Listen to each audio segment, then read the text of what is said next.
Okay. Hello, how's everybody doing? So yeah, I actually missed last month or my last turn. So some of these may be in your neck of the woods, but maybe not recently. So I had a few submissions recently, but I'm using a lot of the older ones. I think John took over for me that month, and I'm not sure that he used much, if any, of the ones that I had sent to him.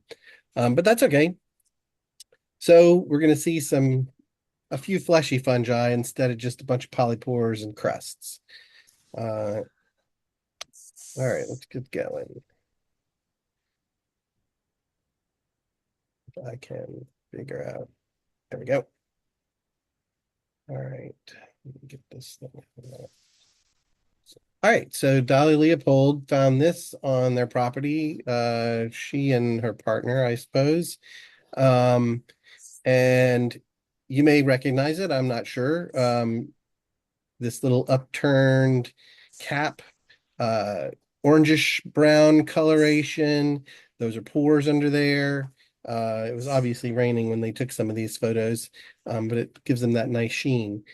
So if you were to take this and snap that stipe in half, the stem, it would be rather hollow, might have a little cottony filling in it. That's one of the identifying features, or at least it helps you identify. They all have that feature, Gyroporus. So this is Gyroporus castaneus, the chestnut bolete. Um, I'm not going to find them right now, but all right, a couple others that they found on their property. Put these right next to each other because they look like a couple in the same genus to me. So this one here on the left is, I believe they call that the warty oak polypore. We used to call it something else. A lot of times they'll be pure white on top.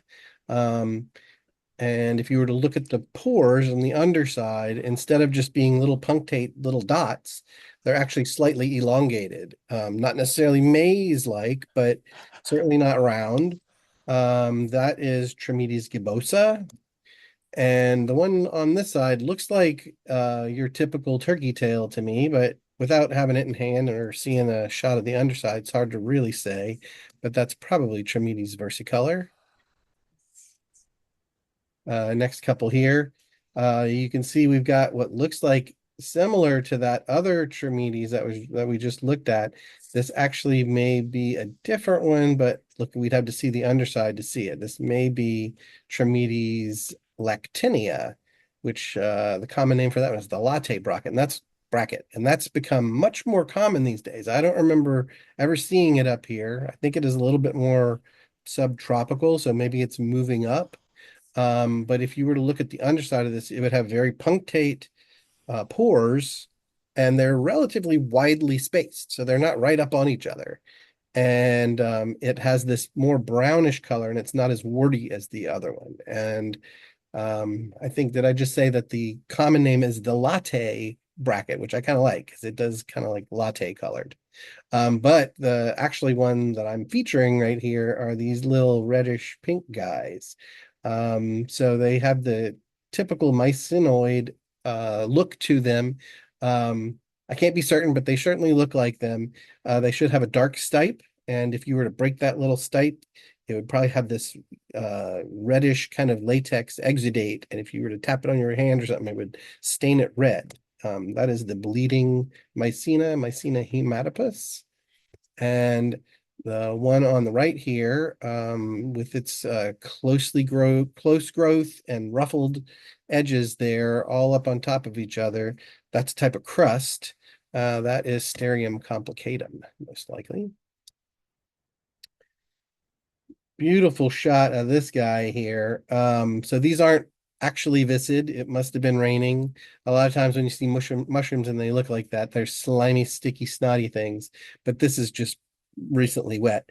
Wonderful look of those radial lines on the edge of the cap there, and that's showing through to the actual gills that are on the underside. So if this is what I think it is, which looks like it's in the Vaginata group, I called it Amanita vaginata like because I think there's just so many of those. We can't really say that's a vagina. I certainly can't.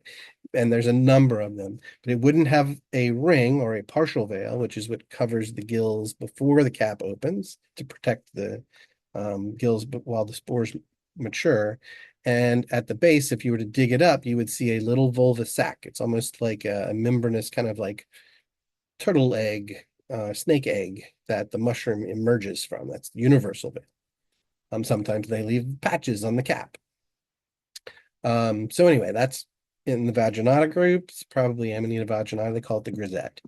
Um, this guy you may recognize as a stinkhorn, but I should have probably blown this up, although I don't think it's very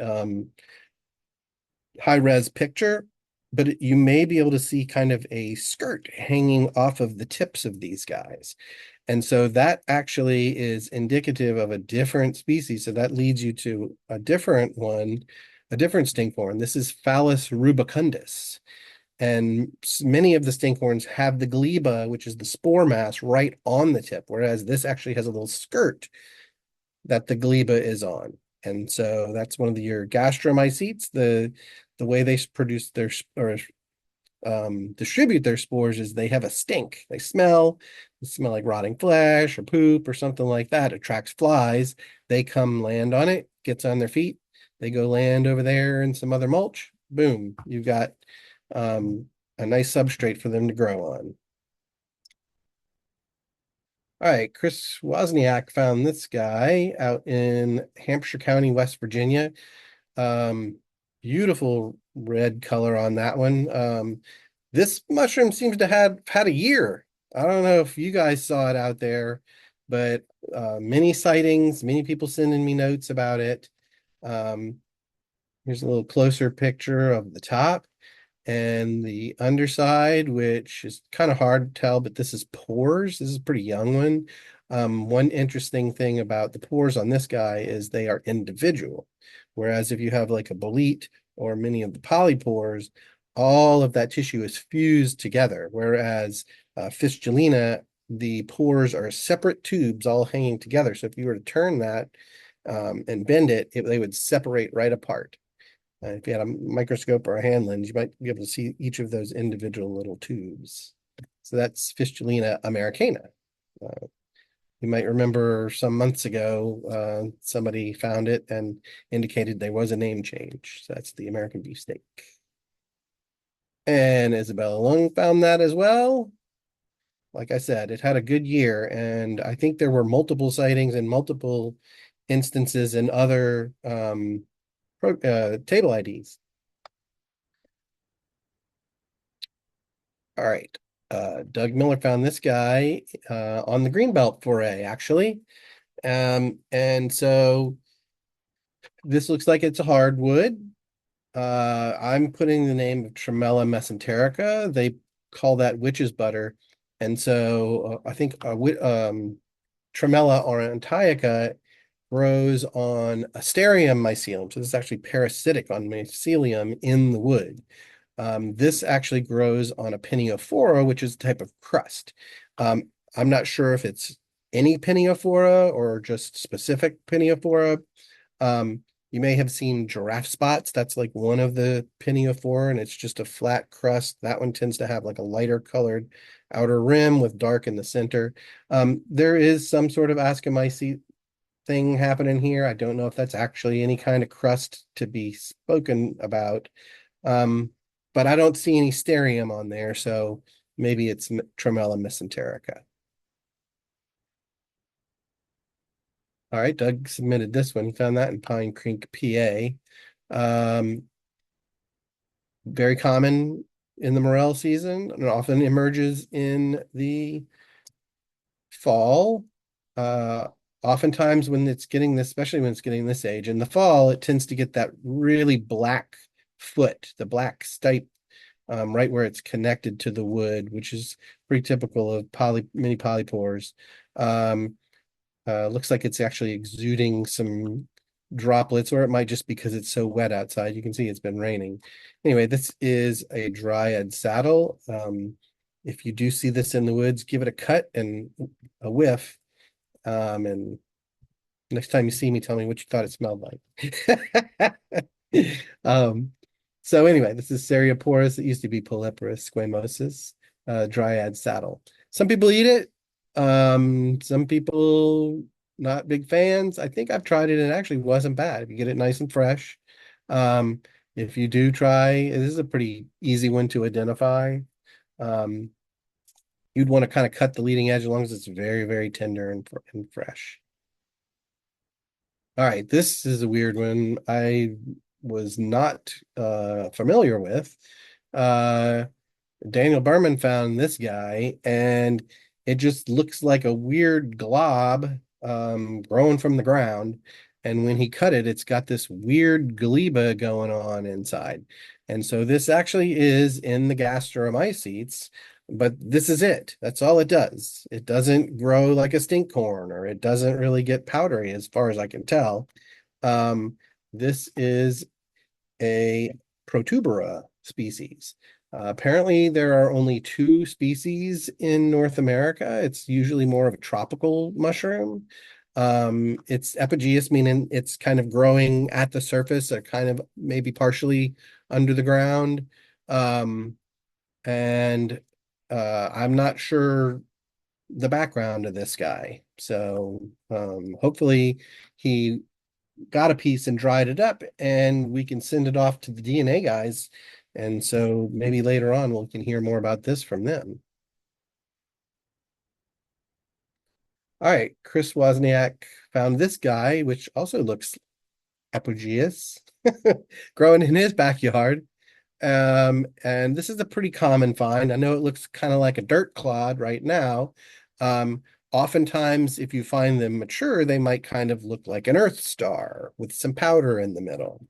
This is, once it's cut, you see it's got this purple galeba inside, kind of leads you into scleroderma, which is what this is. This is scleroderma polyrhizum. It has a very thick rind on it.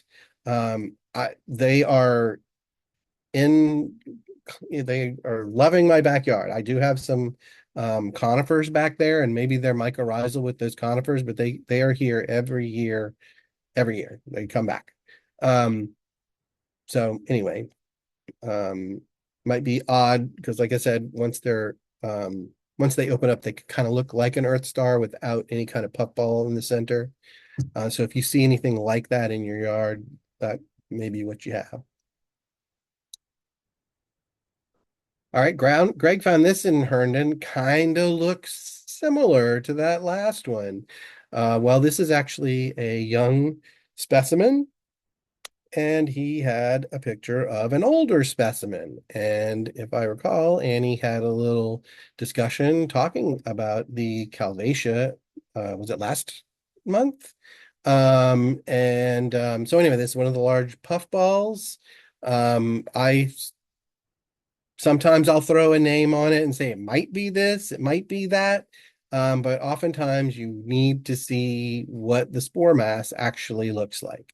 So this could be craniformis, we could call it that, but you won't be sure if you don't sequence it or if you wait for the spores to produce. You can see that I don't know how this got cut. Maybe it was a lawnmower and then it grew up and you can see it starts getting that rind growing back on it.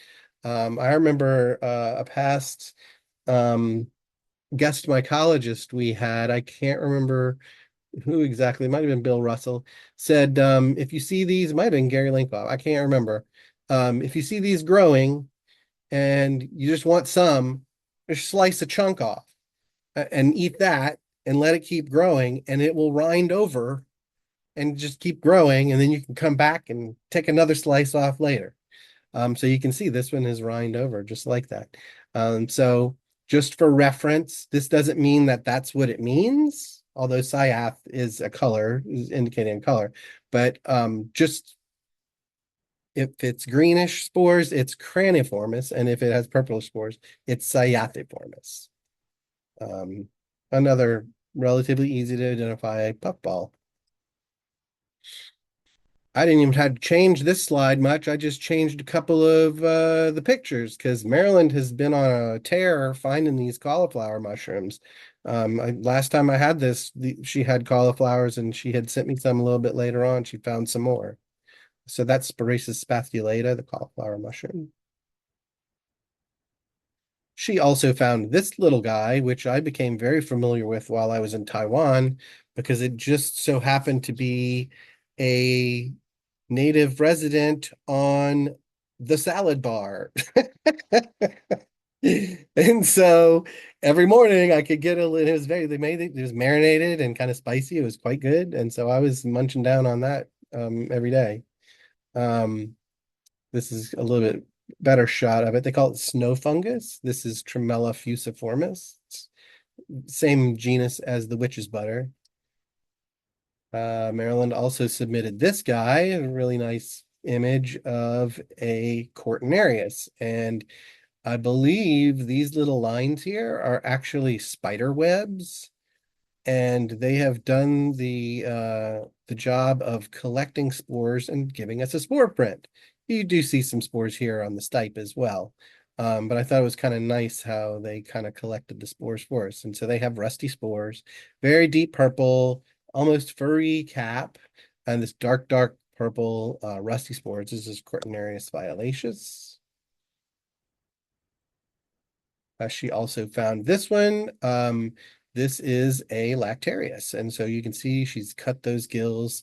The latex has emerged, and then the latex started oxidizing and turning this different color. It comes out kind of white, and it turns this yellow color. There are a number of yellow staining Lactarius. I'll put Chrysoreus on this. It's a little less salmon than I'm used to seeing. They usually are quite zonate and have all these zone ring zones in the cap. It may just be how it was growing, but there are other yellow staining Lactarius. There's actually one, it's a little bit more orange than this, and it starts getting reddish dots on the gills. They call that one vinorufescens. It's usually much darker than this, but if you happen to see a yellow stainer with kind of some reddish coloration happening there, that might be what you have. She also found this guy. I am not the best with bolete still. One thing that she would have been nice, I think we can kind of catch some bluish staining just from its growth stature. It looks like there's a little bit here, maybe from where her thumb tipped it over. But getting some blue staining reaction. So whether you were to like scratch this with a fingernail or a knife, also maybe cutting a slice off of the cap so you can see what the context, the flesh inside looks like. And sometimes the staining is different in the context, even on the stipe as well. If you're not certain, cut through the whole thing and you might see different staining reactions throughout the entire mushroom. Anyway, this red pored, brownish capped, I put Boletus subluridelis. I'm not certain of that, but that may be what that is, or something similar. She also found this guy, another bolete. You can see there is some bluish staining, a lovely velvety cap on this thing, almost kind of purplish. You can see it does have some light staining. It's not that super bright blue that you often can see. And it looks like the context, the flesh, doesn't look like it's really staining much at all. And that's kind of classic for this Xerocamelus chrysenteron. Now I put those in quotes because, for one, the more I'm doing this and the more they change names, the more I'm quote like this group or this might be kind of like that. I used to think, oh, I learned this. It's like, no, you didn't learn that. You learned something like it. So, or at least getting it into a group. And so this looks like it's in that group. The Xerocamelus chrysenteron is actually a European species, and so they haven't given the American one a name really.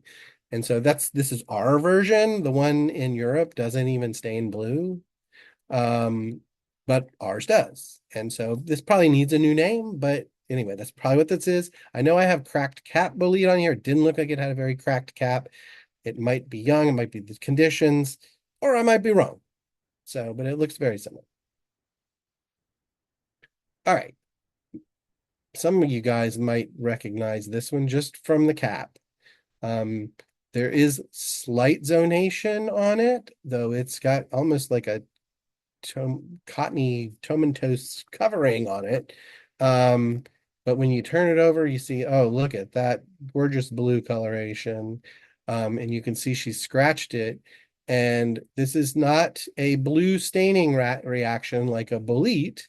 The latex of this Lactarius is actually blue. And so this is Lactarius indigo. It isn't edible, and I actually have tried it.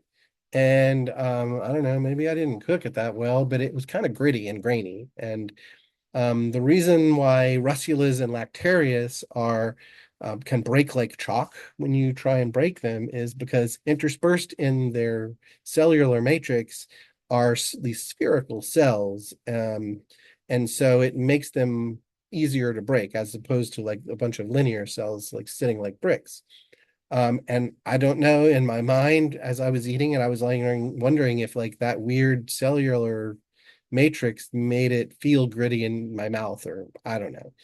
But it wasn't that good. I'd try it again. Maybe, sometimes when people cook things, they don't do it as good as they could, a good a job as they could. And somebody else will cook it and you'll go, oh, okay, never mind. That was actually really good. Continuing on the blue coloration, look at this gorgeous thing. Marilyn found this one. I think we've had this, she's found this one in the past and we've featured it. But always striking when you find this. This is Tarana cerulean, the cobalt crust. And last but not least, Don Wayman found this guy in Western PA. And you're like, oh God, what is he showing me? This little close-up nub. So anyway, she actually kind of hooked up a camera to, I think, a dissecting scope, and she can kind of layer the pictures and get these close-up pictures of things. So if you look, it had a bunch of little sporocarps. And so that's not the only one. There were a number of these, kind of looking ascomycete, like a club ascomycete looking thing. And she also noticed this in from what it was growing on. And if you can tell what that is, it's actually probably some sort of little insect hairs. And so this was a pleurocordyceps that she found growing on a bug. And I thought that was pretty cool. She said she's going to dry it and save it and get some DNA work done on it. So that sounds awesome. Um, and I believe that's it for me. April submitted this on from one of her trips, saying that this orange was a elegant sunburst lichen. And I'm not the best with lichens. If anybody wants to chime out any that you see offhand, go for it. But anyway, thank you guys. You guys have a good holiday rest of the time, and we'll see you sometime soon.